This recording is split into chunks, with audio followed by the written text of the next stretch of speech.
오늘 함께 나누는 말씀의 제목이 무엇인가요? 하나님은 항상 우리를 지키십니다.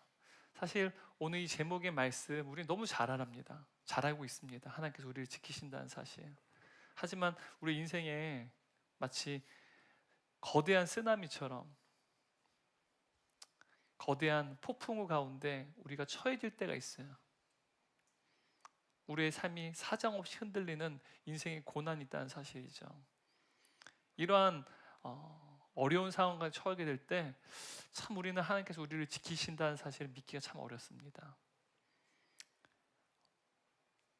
사업장의 어려움 때문에 재정적인 어려움을 겪고 있는 우리 사랑하는 동역자분도 계시고요. 또 한편으로는 사랑하는 가족을 잃고 또 사랑하는 일을 잃어서 그 이별의 아픔으로 인하여서 아직도 쓴 눈물을 흘리는 우리 동역자분도 계시고요. 그리고 여러 차례 반복되는 항암 치료 가운데 하루하루 육체의 고통으로 힘겨워하는 우리 동역자분도 계신다는 사실이죠.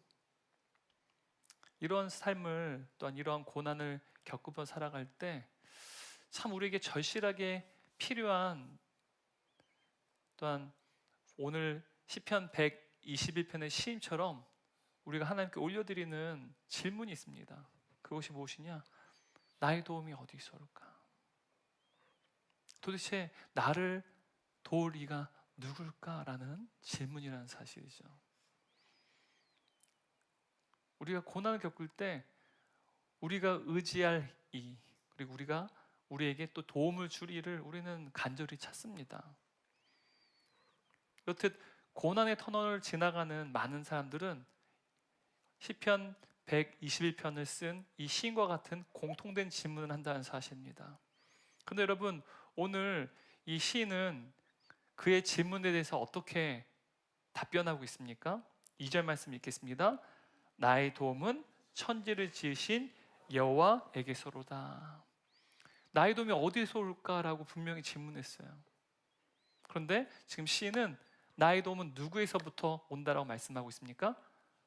천지를 지신 여호와에게서 온다라고 지금 고백한다는 사실이죠. 우리 인생은 어찌 보면 두 가지 인생은 나뉘어집니다. 우리 인생의 고난은 피할 수가 없어요. 근데 그 고난, 내가 어찌할 수 없는 그 고난을 마주하게 될 때 어떤 사람들은 내 도움이 어디서 올까? 근데 그 도움이 여호와 하나님께부터 온다는 사실을 아는 사람들이에요. 답을 아는 자들이죠. 또 다른 사람들은요, 그 도움을 찾기 위해서 이곳저곳 늘 찾아가는 사람들이에요. 답을 알지 못하는 사람들이에요. 이렇듯 우리의 인생의 고난 앞에서도 내가 산을 향하여 눈을 들리라 나의 도움이 어디서 올까? 라는 이 인생의 질문 앞에서 하나님이야말로 나의 도움이시지, 주님이 나를 도우시지 라고 고백하는 인생이 가장 복된 인생이라고 말할 수 있습니다. 그러므로 오늘 이 예배 자리에 나온 저와 여러분 모두는 복된 인생이라고 말할 수 있습니다. 왜요? 그 도우리시가 누구라는 사실을 우리는 알고 있기 때문입니까? 여호와 하나님의 사실을 알고 있고 믿고 있기 때문이라는 사실입니다.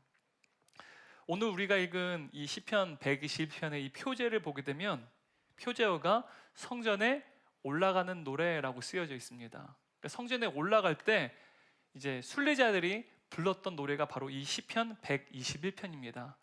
보통 우리가 시편을 보게 되면 성전에 올라가는 이라는 단어를 많이 써요. 왜냐하면 이스라엘은 이곳저곳에서 당시 이제 바벨론 포로 귀환한 이후에도 이제 많은 이스라엘 백성 유대인들은 이제 전 세계에 흩어져 살게 됐습니다.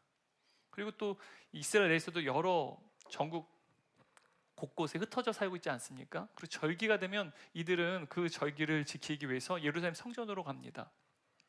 근데 여러분, 이 예루살렘은 해발 고도가 700m, 약 한 800m 정상에 있는 이제 그 정상에 예루살렘이 있습니다. 그렇기 때문에 어디서 오든 반드시 예루살렘에 올라가게끔 돼 있어요. 그래서 시편을 보게 되면 늘 성전에 올라가는 노래라고 표현합니다. 그러니까 어느 곳으로 오든지 예루살렘을 가기 위해서 올라가야 된다는 사실이에요. 근데 여러분, 우리가 이 성전에 올라가는 사람들 또한 예루살렘 성전을 향해 나가는 순례객처럼 우리 인생도 나그네 인생이라 말할 수 있습니다. 근데 시인도 예루살렘을 향해서 올라갈 때, 나그네 길을 걸어갈 때 바로 여호와께서 그를 어떻게 보호하시는지, 또 우리도 우리 인생 가운데 하나님께서 어떻게 보호하시는지를 바로 이 시인의 고백을 통해서 우리는 볼 수 있는데요. 오늘 본문을 보게 되면 시인이 계속해서 반복해서 사용하는 단어가 있습니다. 바로 이 단어를 통해서 바로 여호와 하나님이 우리를 어떻게 보호하시는지를 우리는 자세히 알 수 있는데요. 3절 8절 말씀 한번 여러분 우리가 읽어봤지만 다시 한번 우리 눈으로 그리고 우리 입술로 함께 읽도록 하겠습니다. 함께 읽겠습니다. 여호와께서 너를 실족하지 아니하게 하시며 너를 지키신 이가 졸지 아니하시리로다. 이스라엘 지키시는 이는 졸지도 아니하시고 주무시지도 아니하시리로다. 여호와는 너를 지키시는 이시라. 여호와께서 내 오른쪽에서 내 그늘이 되시나니 낮에 해가 너를 상하게 하지 아니하며 밤의 달도 너를 해치지 아니하리로다. 여호와께서 너를 지켜 모든 환난을 면하게 하시며 또 내 영혼을 지키시리로다. 여호와께서 너의 출입을 지금부터 영원까지 지키시리로다. 여러분 3절 8절 말씀을 읽어보니까 계속해서 반복되는 단어가 무엇일까요? 반복된다는 말은 가장 중요한 단어라는 사실을 의미합니다. 어떤 단어예요? 지키다, 지키시로다. 여러분 이 지키다라는 단어가 계속해서 반복되고 있고 시편 121편에서 가장 중요한 핵심 단어가 바로 이 지키다라는 동사입니다. 여러분 오늘 우리가 읽는 이 시편 121편은 겨우 8절밖에 되지 않아요. 근데 8절 중에 무려 6번이나 이 지키다라는 단어가 반복되고 있다는 사실이에요. 여호와 하나님께서 하나님의 백성을 보호하시는데 어떻게 보호하시느냐? 지키신다는 사실이에요. 지키고 또 지키고 지키고 지키신다라는 사실을 시인은 고백한다는 사실이죠. 여러분 우리가 예수 그리스도를 영접하게 된 이후에, 우리가 그리스도인이 된 이후에 우리가 경험하는 가장 큰 변화가 무엇일까요? 이전에는 내가 예수님이 나의 구세주 되심을 알지 못했어요. 예수님에게 관심도 없었습니다. 내가 죄인이라는 사실도 알지 못했어요. 그런데 이제는 예수도 나의 구세주로 영접하게 됐습니다. 그리고 나는 죄인이었다는 사실도 깨닫게 됩니다. 바로 이 사실은 내 안에 이제는 성령님께서 거하신다는 것을 의미하는 거야. 성령님이 내 안에 거하시기에 예수의 행신 성령님을 통하여 내가 예수 그리스도 나의 구세주로 고백하게 되는 놀라운 역사가 일어나게 되는 것이죠. 그때 내 인생의 주인이 주님이라는 사실을 고백하게 돼요. 나를 위해 생명을 주신 예수님께서 내 인생의 주인이시기에 나를 선하게 인도하시고 반드시 지키실 것이라는 사실을 믿게 되는 것이죠. 그래서 예수님을 영접하게 된 우리의 가장 큰 변화는 주님이 우리의 인생을 지키신다는 사실, 이 사실을 경험하게 된다는 것입니다. 이전에는 그것을 경험하지 못했어요. 관심도 없었어요. 그런데 이제는 주님께 나를 반드시 지키실 것이라는 사실을 믿게 되는 것이죠. 이를 하나님께서는 이사야 선지자를 통해서도 우리에게 분명히 말씀하시는데 이사야서 43장 2절 3절 말씀을 함께 읽도록 하겠습니다. 내가 물 가운데로 건너갈 때 내가 너와 함께하고 내가 강을 건널 때에도 물이 너를 침몰시키지 못할 것이다. 내가 불 속을 걸어가도 그리지 않을 것이며 불꽃이 너를 태우지 못할 것이다. 나는 주 너의 하나님이다. 여러분 우리가 지금 이사야서 말씀을 읽었는데요. 여러분 이 말씀을 제가 여러분들에게 읽어준 말씀이 아니라 하나님께서 저와 여러분에게 직접 하시는 하나님의 음성으로 들으시기를 원합니다. 내가 불 가운데로, 네가 물 가운데로 걸어도 내가 너희를 해하지 아니하고 상하지 아니하고 내가 너희를 지킬 것이다. 나는 내 여호와 하나님이다. 여러분 하나님께서는 우리를 반드시 지키시겠노라고 단호하게 선언하고 계십니다. 하나님께서는 저와 여러분에게 내가 물 가운데로 지나갈지라도 물이 너를 침몰시키지 못할 것이며 내가 불 속을 걸어갈지라도 너를 상하게 하지 아니하고 그 불꽃이 너를 사르지 못할 것이다 라고 지금 말씀하고 계시다는 사실입니다. 여러분 이 사실을 믿으시기 바라요. 한결같은 하나님의 자녀를 향한 하나님의 선언이십니다. 근데 여러분 우리가 우리의 인생을 살아갈 때 우린 여지없이 인생의 고난을 마주하게 됩니다. 고난을 피할 수가 없어요.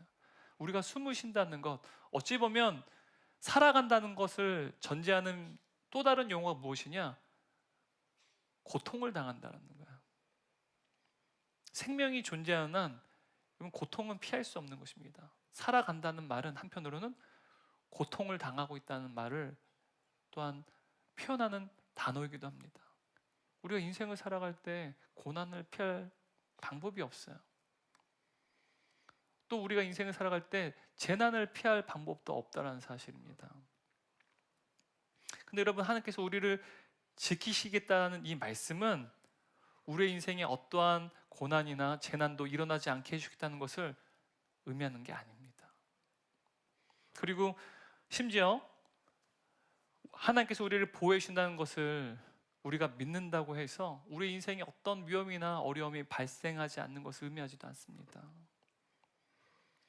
하나님께서 우리의 인생의 고난을 제거하시는 것이 아니라 우리의 인생의 고난 속에서도 하나님께서 우리를 안전하게 보호해 줄 것을 약속하신다는 사실입니다. 여러분, 하나님의 자녀인 우리가 인생의 고난을 맞이할 때 하나님께서는 반드시 우리를 보호하십니다.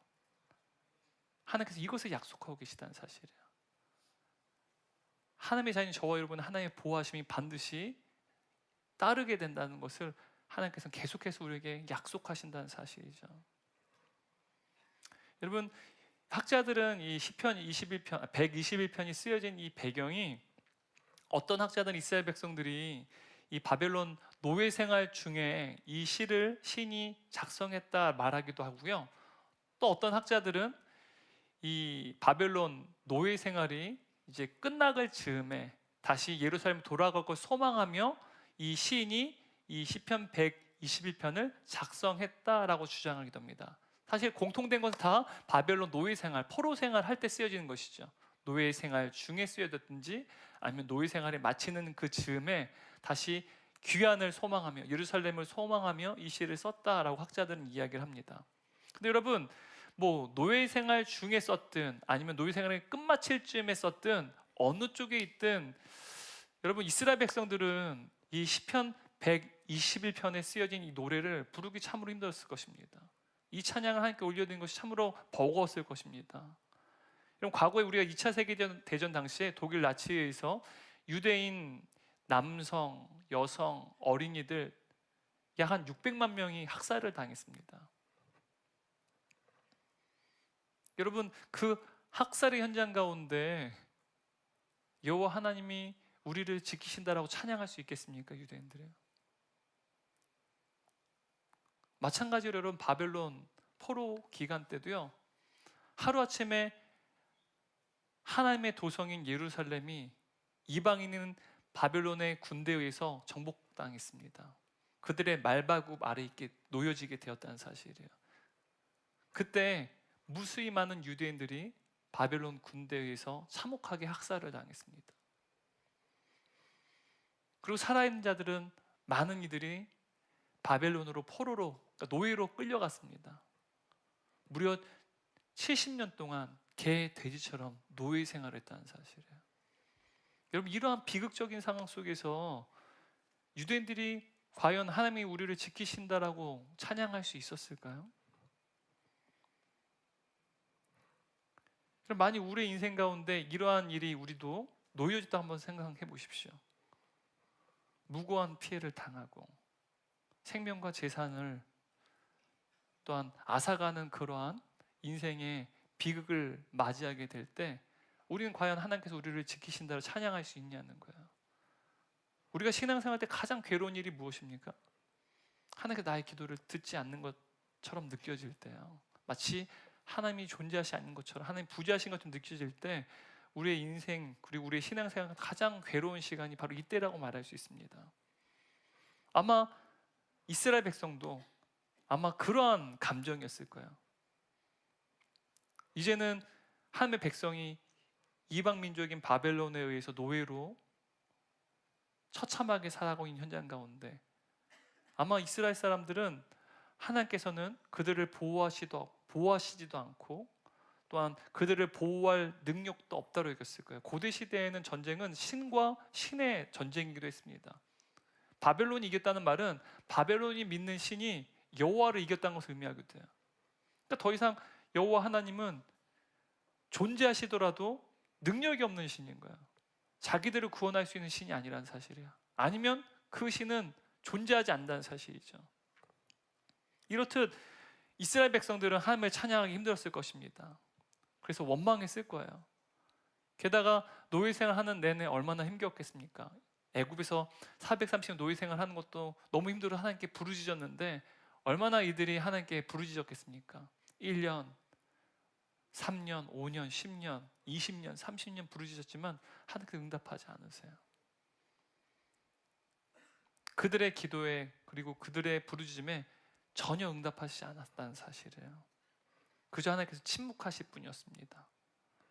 이렇듯 도저히 하나님을 찾을 수도 없고 그리고 하나님을 찬양할 수도 없는 이러한 상황 가운데 그럼에도 불구하고 시인은 하나님을 어떻게 찬양하고 있습니까? 여러분 1절 말씀 읽겠습니다. 내가 산을 향하여 눈을 들리라 나의 도움이 어디서 올까? 2절 말씀입니다. 나의 도움이 천지를 지으신 여호와에게서로다. 여러분 지금 도저히 하나님을 찬양하신 상황 시인은 그럼에도 불구하고 나의 도움이 누구로부터 온다라고 지금 고백하고 있습니까? 여호와로부터 온다라고 고백하고 있다는 사실입니다. 근데 여러분 오늘 우리가 이 시편 말씀 볼 때 특히 이제 1절 말씀 보면 내가 산을 향하여라는 이 단어를 한번 주목해 보시겠어요? 내가 산을 향하여.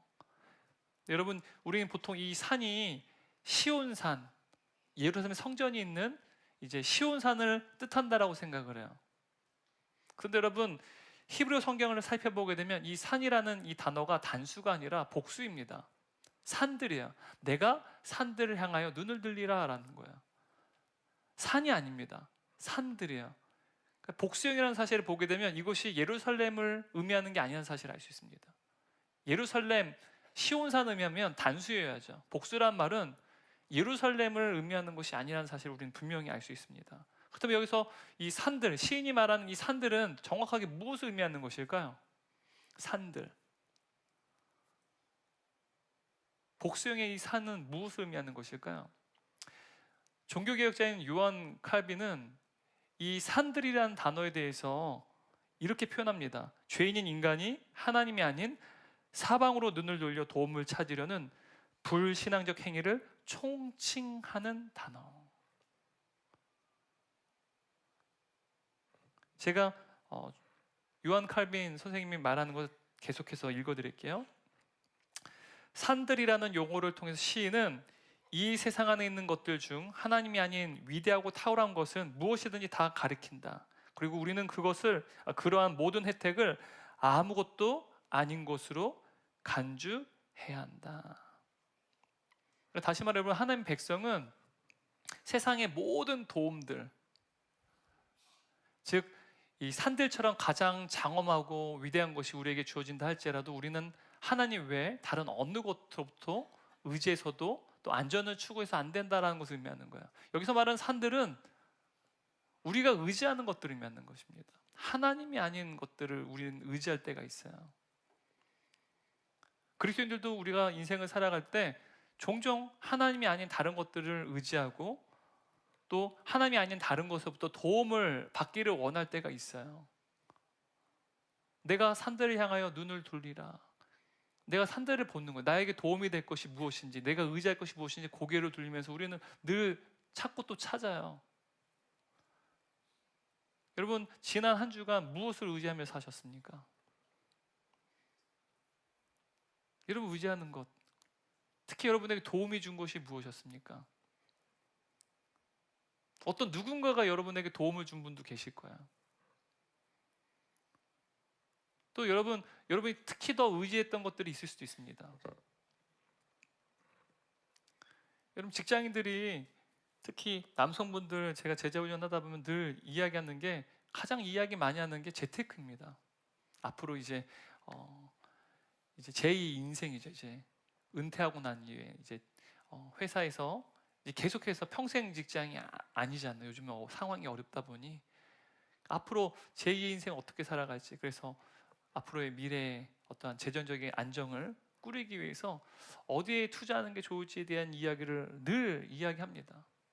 그러면 훈련생분들이 거기에서 대부분 많이 소외돼 있어요. 그런 정보는 듣지만 거기에 이제 투자하지 않더라고요. 예.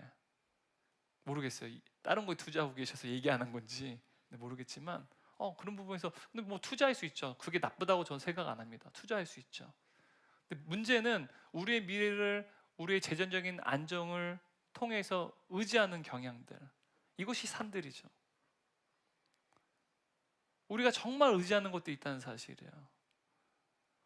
우리에게 진짜 도움이 되는 것들이 있다라고 우리 여긴다는 사실이에요. 우리 자녀들도 마찬가지예요. 좋은 학원, 좋은 선생님 찾아서 여러 군데 막 찾고 다녀요. 좋은 대학에 가야지 이 아이들의 미래가 달려있다고 생각하는 거죠. 여러분, 좋은 학원, 좋은 선생님 만나는 거 너무 중요합니다. 하지만 우리 아이들의 미래는 하나님께 달려있지 대학에 달려있는 것이 아니라는 사실이에요. 우리가 진짜 의지하고 우리가 도움을 청하고자 하는 것이 무엇이냐, 이것이 곧 우리가 위대하고 장엄하게 여기는 산들이라는 사실입니다. 여러분, 고대 그리스 시대뿐만 아니라 로마 시대도 산이나 산 꼭대기나 언덕 정상에는 늘 신전이 세워져 있었습니다. 여러분, 그리스 아테네에 가시면 이제 아테네에 아크로폴리스가 있습니다. 그곳에 파르테논 신전이 있습니다. 가장 높은 이제 봉우리 위에, 언덕 위에 이곳을 아크로폴리스, 그래서 이제 높은 도시라는 뜻입니다. 고대 시대의 도시죠. 그 위에는 파르테논 신전이 있습니다. 이렇듯이 그리스 시대도 마찬가지고 로마 시대도 마찬가지고 항상 높은 산 정상이나 언덕 위에서는 신전이 놓여져 있었다는 사실이에요. 게다가 여러분, 이스라엘도요, 나중에 이제 가나안 사람들의 영향을 받아서 산이나 언덕 위에 신당을 지었습니다. 신전을 지었습니다. 대부분 바알 신전이었어요.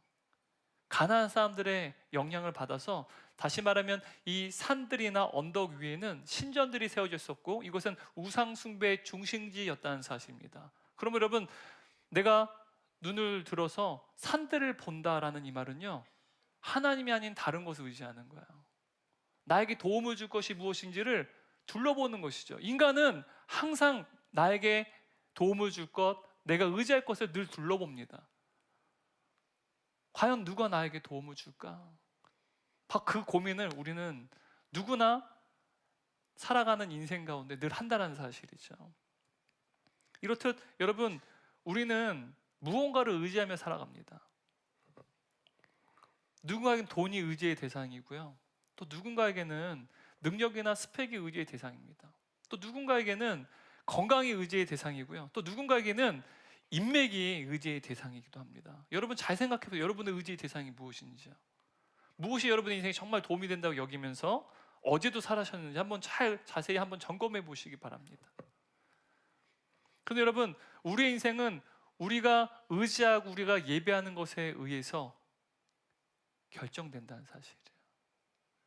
우리의 인생은 우리가 의지하고 우리가 예배하는 것에 의해서 결정됩니다. 여러분, 우리가 지난주에 신문을 통해서 굉장히 떠들썩하게 좀 일어난 굉장히 비극적인 사건이 있었어요. 아버지가 아들을 사제총으로 살해한 사건이었습니다. 여러분, 피의자인 이 아버지가요, 그냥 신문을 보니까 그래요. 아들을 살해한 그 이유가 뭐 피의자가 자백한 바에 따르면, 물론 피해자와의 대화는 의견이 서로 약간 충돌하지만 피의자는 이렇게 자백했습니다. 아들에게 매월 300만 원씩 생활비를 지원받았는데 그 돈이 끊어져 버려서 우발적으로 범행을 저질렀다라고 말합니다. 여러분, 이 사건을 통해서 우리가 알 수 있는 게 무엇인지 아십니까? 우리의 인생은 우리가 무엇을 의지하는가에 따라서 우리의 생각, 우리의 말, 우리의 행동이 결정된다는 사실이에요. 그럼 피해자는 일평생 동안 돈을 의지하는 삶을 살았어요. 아내와도 이혼을 했습니다. 근데 아내가 굉장히 성공한 사업가였어요. 이혼했음에 불구하고 아내의 집에서 70평이나 되는 집에서 살았어요. 그리고 여전히 일터에서 일을 할 수 있는 연령입니다. 근데도 아들에게 생활비를 지원받으며 살아갔다는 사실이에요. 땀을 흘리면서 일을 할 수 있음에도 불구하고 아내와 아들의 금전적인 지원을 받으며 살아갔다는 사실이에요. 다시 말하면 피해자는 일평생 동안 가족에게 돈을 구걸하고 돈을 의지하는 삶을 살았습니다.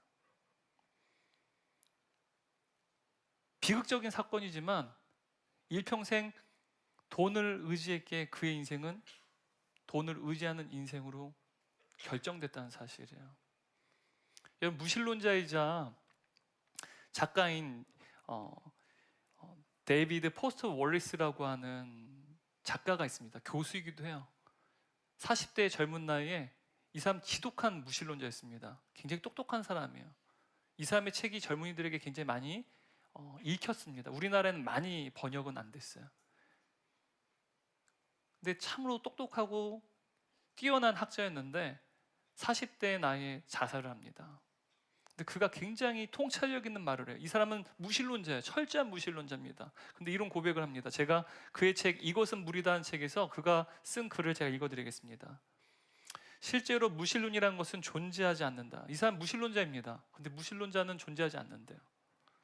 숭배하지 않는 사람은 없다. 예배하지 않는 사람은 없다는 사실이에요. 모두가 무언가를 예배한다. 우리가 가질 수 있는 유일한 선택은 무엇을 예배할 것인가이다.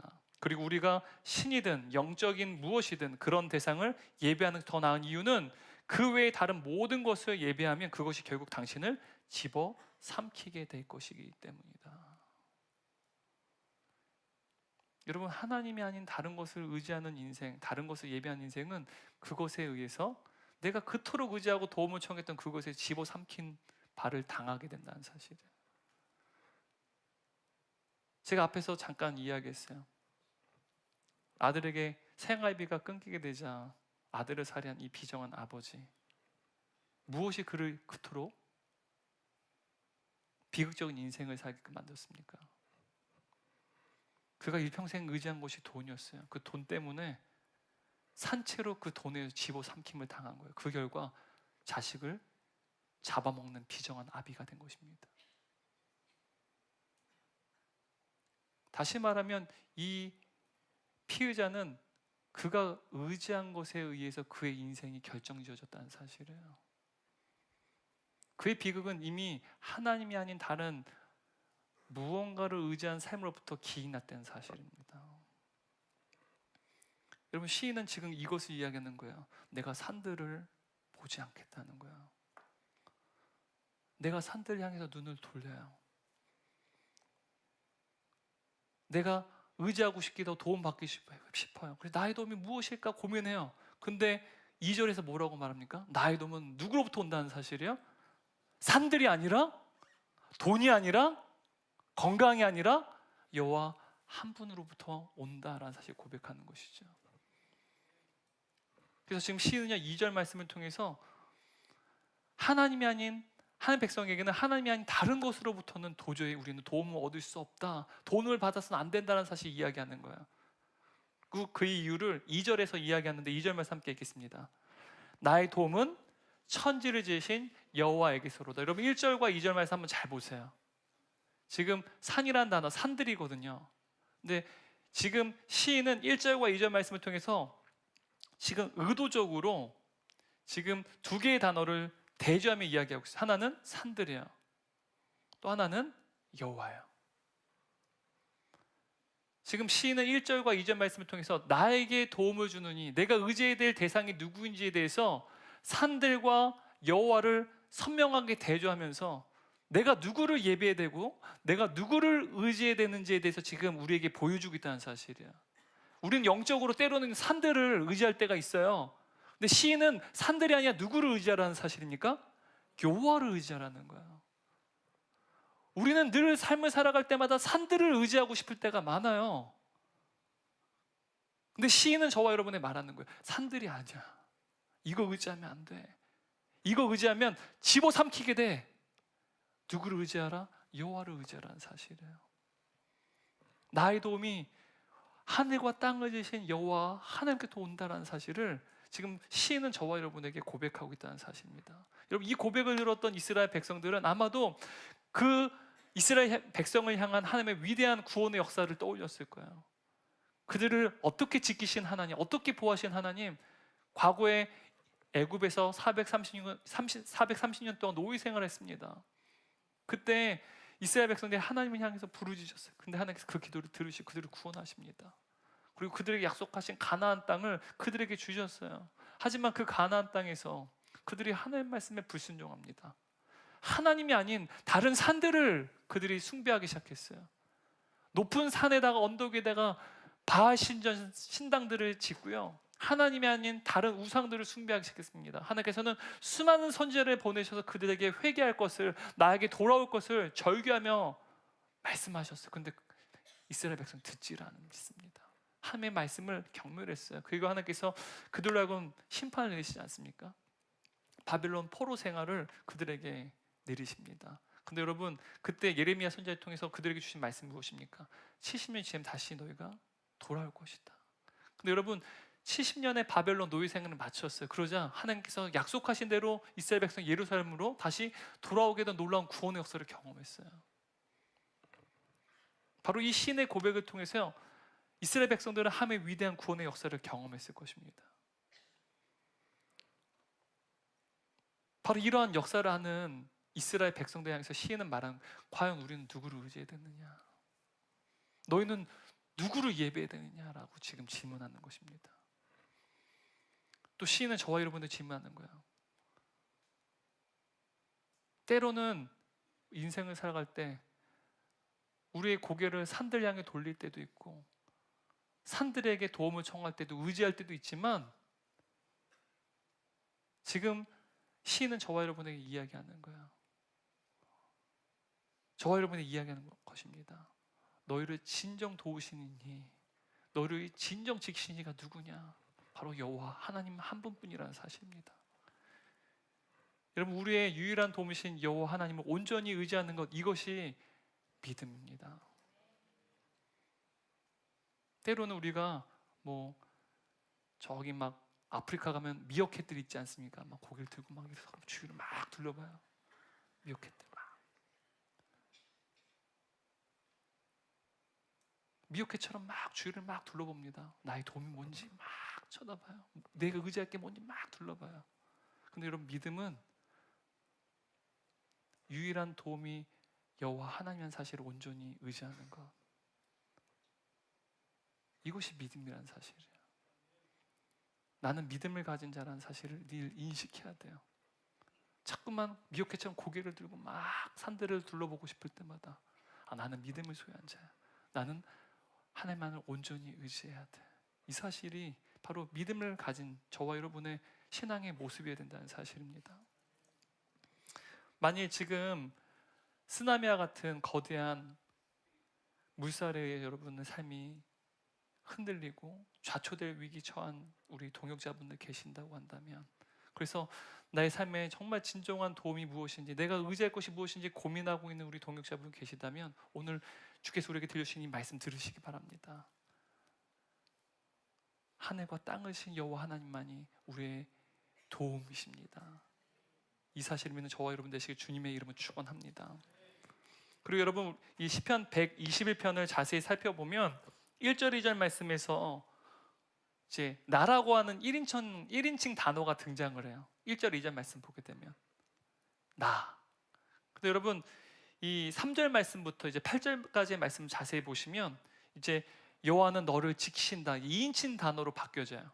1절 2절은 내가 산을 향하여 눈을 들이라, 나의 도움이 어디서 올고, 분명히 1인칭 단어가 나였는데 3절부터는 다 너로 바뀝니다. 화자가 바뀌는 거예요. 여러분, 이렇게 나에서 너로 바뀌는 이유가 무엇일까요? 그 화자가 달라질 거잖아요. 나는 내가 스스로 이제 고백하는 거지만, 너라고 말하면 상대방이 있는 것 아니겠어요? 서로 대화가 오가는 것이라고 볼 수 있습니다. 그러니까 3절부터는 다른 사람이 이야기하는 것으로 우리는 이해할 수 있다는 것이죠. 여러분, 성경학자들은 이 나와 너로 바뀌는 이유에 대해서 두 가지로 나뉘어서 이야기하는데요. 첫 번째는 단순히 시인이 마음속에서 일어난 내면의 목소리를 표현했다는 거예요. 시인이 자기 자신에게 주고받는 독백을 대화 형식으로 표현했다는 것이죠. 그런 거 있잖아요. 우리가 혼잣말 잘하는 분도 있잖아요. 내가 뭔가 실수했어요. 그러면 요한이 너 왜 그랬어? 제가 저한테 그러는 거죠. 너 정신 차려. 우리가 그럴 때이지 않아요? 우리 스스로에게. 그럼 사람들이 놀래죠. 분명히 누구랑 대화를 나누고 있는데 아무도 없어요. 그리고 또 그런 거 있잖아요. 또 요한아, 넌 할 수 있어. 우리 스스로에게 독백하잖아요. 그러면 옆에 있는 요한이가 누구야? 그러면 본인 스스로에게 이야기하는 거예요. 지금 이게 지금 학자들이 지금 첫 번째 주장입니다. 그러니까 스스로에게 독백으로 대화 형식으로 선언을 하는 것이죠. 또 하나는 두 번째는 예배를 인도하는 제사장이나 또한 그 예배에 참석하는 신자들 사이에 주고받는 내용이죠. 제사장이 이제 나의 도움이 어디서 올까? 그래서 1절, 2절을 이렇게 말씀하면 여호와께로다. 그러면은 이제 3절부터 8절까지는 신자들이 막 이렇게 고백을 하는 거예요. 너를 지키신 이는 여호와시고, 이런 식으로. 뿐만 아니라 또 예루살렘 향하는 순례자들이 서로 주고받는 신앙적 내용을 대화 형식으로 표현한 것이란 말입니다. 그러니까 순례객들이 서로 노래를 찬양을 하는데 내가 산들을 향해 눈을 돌려 나의 도움이 어디서 올꼬? 그러면 이제 너는 너를 지키신 여호와 하나님을 의뢰해라. 그래서 사람들이 서로 화답을 하는 거죠. 그래서 첫 번째 주장은, 학자들만 첫 번째 주장은 내가 스스로에게 하는 독백이야. 근데 두 번째는 나와 타자가 있는 거야. 나와 제3자 간에 서로 주고받는 대화 형식으로 이제 이 3절 8절 말씀과 1절 2절 말씀이 나뉘어진다라고 주장한다는 사실이죠. 여러분 어느 쪽이라고 여러분 생각하세요? 스스로에게 시인이 고백하는 거로 생각하세요? 아니면 누군가와 함께 대화를 나누는 것이다 라고 생각하세요? 저는 두 가지 모두 맞다고 생각합니다. 전 두 가지 다라고 생각해요. 저는 학자들의 첫 번째 주장을 보게 되면 시편 저자가 자기 나름대로 어떻게 보면 신앙적으로 신에 관한 내적인 모습을 표현한 것도 바른 해석이라고 생각해요. 내가 산을 향해 눈을 들리라. 오직 나를 향한 그 도움은 여호와 하나님. 그렇지. 오직 여호와 하나님 한 분뿐이지. 내가 아무리 절망스러워도 오직 나의 도움은 여호와 하나님 한 분뿐이야. 내가 이렇게 고백을 하는 거야. 근데 여러분 우리가 얼마나 우리의 믿음이 연약합니까? 우리가 아무리 믿음이 좋은 사람도 올라갈 때가 있으면 또 내려갈 때가 있어요. 하루에도 1000번씩 우리의 마음 바뀔 수 있는 것이 우리의 인생인 것처럼 우리의 믿음도 늘 우리의 인생의 위기와 고난을 맞이할 때 업앤다운이 있어요. 오르락내리락 거린다는 사실이에요. 미끄러질 때가 있다는 사실이에요. 그럴 때 지금 시인이 어떻게 말하는가? 미끄러질 것 같아요. 막 위기를 당해요. 그러면 스스로 너라고 이렇게 말하는 거예요. 3절 말씀 읽겠습니다. 여호와께서 너를 식족하지 아니하게 하시며 너를 지키시니가 졸지 아니하시리로다. 그러니까 지금 막 너무 흔들리니까 지금 너라고 스스로에게 지금 도전하고 격려하는 것이죠. 여러분 여기서 실족하다라고 한 이 단어는 원어로 보게 되면 미끄러지다, 흔들리다라는 뜻입니다. 우리가 신앙생활하면 우리가 연약하기 때문에 때로는 은혜 받아서 믿음이 또 굳건할 때도 있지만 또 고난이 찾으면 우리의 믿음이 막 흔들릴 때도 있다는 사실, 미끄러질 때도 있다는 사실이에요. 그때 지금 시인은 스스로에게 여호와께서 너를 미끄러지지 않게 하셔. 너를 넘어지지 하지 않게 하셔. 여호와 하나님은 졸지지 아니하고 너를 지키시는 분이야 라고 스스로에게 지금 고백하고 있는 것이죠. 여러분 어린아이를 키우다 보면 우리 아이들 이제 제가 아이들이랑 이제 가다 보면 특히 이제 도로를 건너갈 땐 특히 자주 하는 게 뭐냐면 손을 꼭 잡는 거예요. 애들이 어디 튈지 모르기 때문에. 근데 여러분 이 손가락을 잡으면 미끄러질 수가 있어요. 그리고 애들이 답답하니까 자꾸만 나요. 그래서 제가 어디를 잡느냐? 손목을 잡습니다. 이 손목을 잡으면 안 놓쳐요. 거의 웬만하면. 그래서 늘 이 손목을 잡으라고 합니다. 그럼 아이가 갑자기 확 튀어나가려고 해도 놓치지 않고 딱 낚아채게끔 돼 있어요. 근데 여러분 이 손목을 잡히면 아이는 아빠를 잡고 있어요? 안 잡고 있어요? 안 잡고 있어요. 누가 잡고 있어요? 아빠가 잡고 있어요. 분명히 아이는 잡고 있지 않아요. 분명히 하나님께서 나의 기도를 들으시지 않은 것처럼 느껴져요. 나를 지키시지 않은 것처럼 느껴져요. 근데 하나님께서 우리를 지키고 계시다는 사실이에요. 그래서 시인은 지금 미끄러질 때, 내 믿음이 미끄러지고 흔들릴 때 지금 자기 스스로에게 여호와는 너를 지키셔 라고 지금 선언하는 것이죠. 믿음으로 스스로에게 도전하고 있다는 사실입니다. 여러분, 하나님께서는 우리가 요동하고 미끄러질 때 우리 하나님께서는 저와 여러분의 손목을 잡고 놓치지 아니하시고 우리를 붙들고 계시고 우리를 지키고 계시는 우리 하나님이신 줄 믿으시기 바랍니다. 때로 우리 신앙이 흔들릴 때 시인처럼 여러분 자신에게도 여호와께서 너를 지키신다, 스스로에게도 선언하세요. 스스로에게 격려를 하세요. 지금 시인은 이러한 내적인 도전을 하고 있다는 사실입니다. 그리고 여러분, 또 다른 한편으로는 학자들이 이제 이야기한 두 번째 주장이죠. 두 번째 주장은 예배를 인도하는 제사장이 됐든 혹은 예루살렘에 동행하는 다른 순례자가 됐든 서로 주고받는, 그러니까 나와 타인 간에 서로 주고받는 신앙적 고백을 대화 형식으로 표현한 것도 저는 이 바른 해석이라고 생각합니다. 나와 타인이 있는 것이죠. 내가 산들 향하여서 나의 도움이 무엇인지 내가 고민을 해요. 그리고 나의 도움은 여호와께로밖에 없다라는 사실을 믿습니다. 이것이 신자들의 고백이에요. 여러분, 우리가 오늘 주일 예배 나올 때 여러분 어떻게 나왔습니까? 어떻게 나오셨어요? 한 주간 평안하셨습니까? 아무 일도 없었습니까? 여러분, 우리 인생에 크고 작은 문제들이 늘 일상 일어나지 않습니까? 여러 가지 어려움들이 있어요. 지금 너무 힘든 상황 가운데 그럼에도 불구하고 주님 앞에 나온 분도 계세요. 우리는 날마다 산들을 쳐다봐요. 내가 의지할 것이 무엇인지, 나에게 도움을 줄 것이 무엇인지 사방팔방을 우리는 둘러봅니다. 하지만 그럼에도 불구하고 연약한 신앙을 가진 저와 여러분이 이 주일에 나온 이유가 무엇입니까? 우리가 연약해서 때로는 하나님이 아닌 다른 것들을 의지해요. 하나님이 아닌 다른 것들로부터 도움을 받기도 합니다. 도움을 청하기도 합니다. 하지만 우리의 진정한 도움은 여호와 하나님 한 분뿐이라는 사실을 알기에 우리가 이 예배 자리에 나온 것 아니겠어요? 바로 이것이 예배입니다. 지금 이 강단을 통해서 저와 여러분 모두가 한 주간 나의 도움이 어디서 온지 산들을 여기저기 둘러봤어요.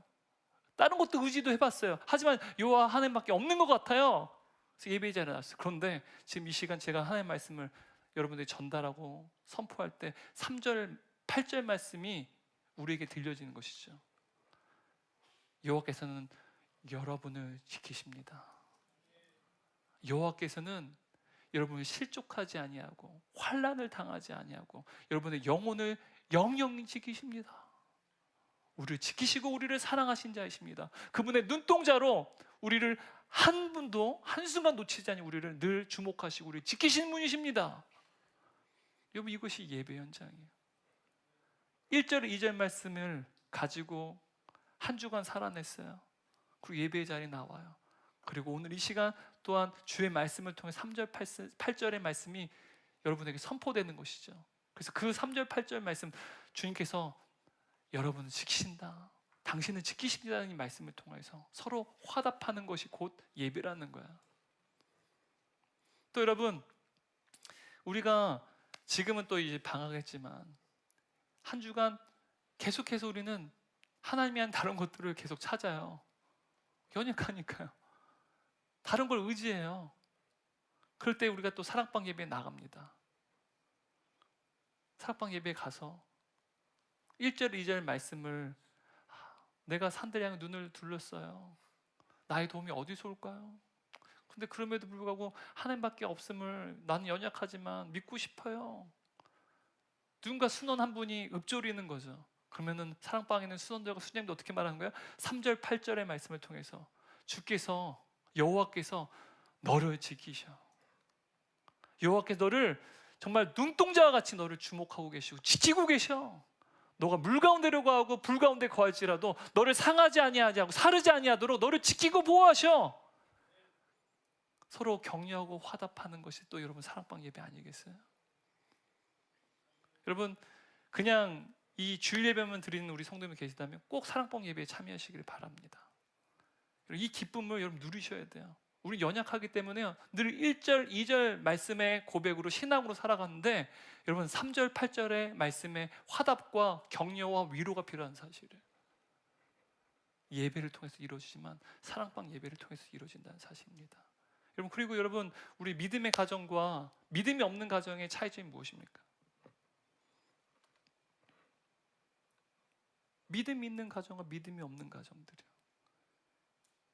여러분, 믿음이 있는 가정이든 믿음이 없는 가정은 둘 다 세상 가운데 살아가요. 인생의 고난이 있습니다.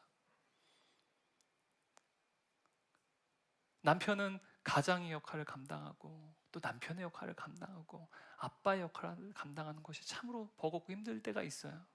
게다가 여러분, 나이를 먹으면 더 많은 역할들이 늘어나요. 직장에서 역할이 더 늘어나고요. 또 우리가 신앙생활 하면 교회 안에서도 은혜 때문에 더 섬기다 보면 또 직책도 역할도 더 늘어납니다. 버거워요. 또 아내도 마찬가지입니다. 아내도 가장의 역할을 해요. 요즘은 다 맞벌이 일하시니까요. 또 아내 역할도 하셔야 되고 엄마 역할도 해야 되고요. 이거 참 너무 감당하기 힘들어요. 근데 또 믿음 생활 하다 보면 또 다른 여러 가지 역할들이 늘어난다는 사실. 이것은 믿음이 없는 가정이나 믿음 있는 가정이나 다 똑같아요. 근데 믿음이 있는 가정이 믿음이 없는 가정의 독보적인 차이점이 무엇입니까?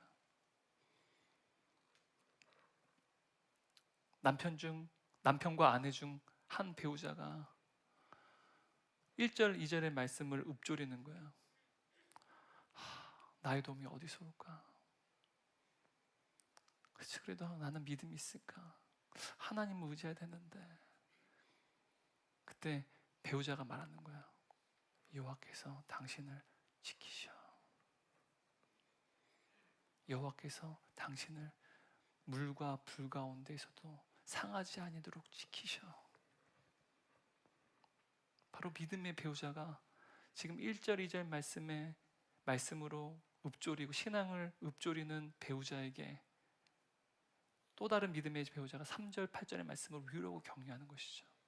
서로 화답하는 거예요. 여러분, 이것이 믿음의 가정과 믿음이 없는 가정의 차이점 아니겠어요? 여러분, 하나님께서는 우리의 가정을 어떻게 지키시겠다고 말씀하시느냐? 8절 말씀 함께 읽도록 하겠습니다. 여호와께서 너희 출입을 지금부터 영원까지 지키시로다. 여러분, 이 출입이라는 이 단어는 집에 문지방을 드나드는 것을 의미합니다. 여러분, 문지방 아시죠? 문지방을 드나드는 거예요. 여러분, 문지방은 가정과 세상을 나누는 경계선입니다. 그러니까 집과 세상을 분리하는 경계선이 바로 이 문지방이에요. 선으로 되어 있지 않습니까? 우리 교회도 나가면 문지방이 있습니다. 우리는 날마다 직장으로 출근하고 퇴근할 때 문지방을 넘나들어요. 또 우리 자녀들도 날마다 학교에 갈 때 또 이제 뭐라고 하죠? 등교하고 하교할 때도 이 문지방을 넘나듭니다. 근데 여러분, 우리가 이 문지방을 넘어서 세상으로 나가는 것은요, 이 세상 굉장히 위험해요. 아침에 집을 나간 이 문지방을 넘은 사람이 다시 집 안으로 돌아오는 것은 사실은 굉장히 위험한 일이에요. 보장이 되지 않는 일입니다. 실제로 아침에 나간 사람이, 이 문지방을 넘은 사람이 저녁이 돼서 다시 집으로 돌아온다는 이 사실은요, 우리가 일상에서 맞이하는 가장 위대한 기적 중에 하나입니다. 우리가 평상시에 잘 못 느끼시죠? 근데 고 박원서 선생님이 쓴 한 말씀만 주소서라는 책이 있어요. 그 책을 보게 되면 아들을 잃은 아픔에 대해서 절절하게 고백합니다. 잘난 아들이요, 의사인 아들입니다. 엄마 다녀올게요 하고 나간 아들이 저녁에 싸늘한 죽음이 돼서 돌아왔어요. 그때 박원서 씨가 고백합니다. 아침에 출근하고 밤에 다시 집으로 돌아오는 이 일이 바로 기적이었다는 사실을 고백합니다.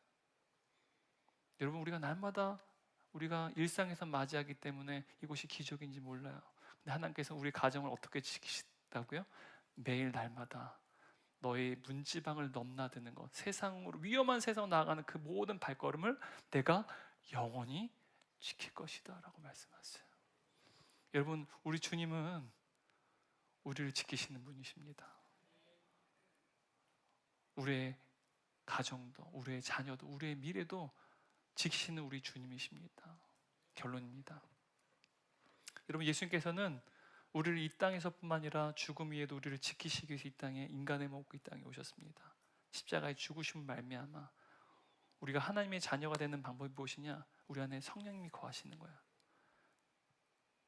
성령이 거하신 말미암아 우리가 완전히 하나님의 자녀로 새롭게 존재가 변화되는 것. 보혜사 성령께서 우리 안에 거하십니다. 근데 이 보혜사 성령님은 한 번만 거하시는 것이 아니라 영원히 우리 안에 거하셔요. 그래서 우리 주님이 우리를 구원하셔서 보혜사 성령님을 보내실 때 너희를 이제는 고아처럼 버려두지 아니하겠다. 내가 너희를 지키겠다. 너희를 지키고 보호하기 위해서 내가 보혜사 성령을 너에게 보내겠다라고 말씀하세요. 여러분, 우리 안에 성령님이 계신 예수 그리스도 나의 구세주 고백한 모든 성도들은 내 안에 성령께서 거하시기에 주님께서 우리를 지키시고 보호하신다는 사실을 날마다 경험할 수 있습니다.